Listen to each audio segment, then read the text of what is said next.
ప్రజలు తిరస్కరించిన దత్తపుత్రుడితో మొదలెడతాను. వీరు చేసిన రాజకీయాలు ఎలా ఉన్నాయి అనే విషయం మీద. ఈ దత్తపుత్రుడు పక్క రాష్ట్రంలో ఈయనది శాశ్వత నివాసం. అడ్రస్ ఎక్కడ అంటే మన రాష్ట్రంలో ఉండదు, పక్క రాష్ట్రంలో ఉంటాడు, నాన్ లోకల్. ఇంకా ఆశ్చర్యకరమైన విషయం ఏమిటో తెలుసా?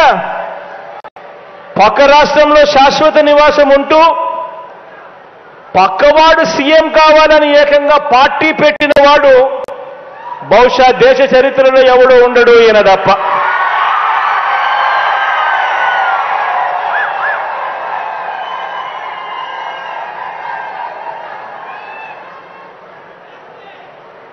ఈ మనిషి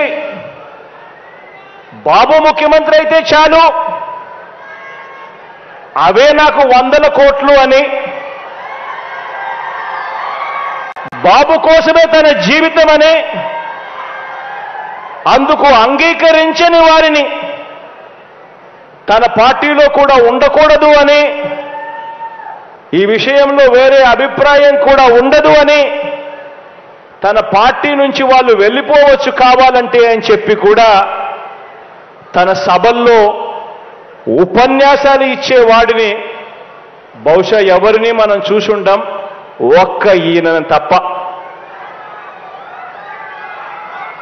ఈ దత్తపుత్రుడికి ఆ బాబు పొత్తులో ఎన్ని సీట్లు ఇచ్చినా ఓకే, ఏ సీటు ఇవ్వకపోయినా ఓకే.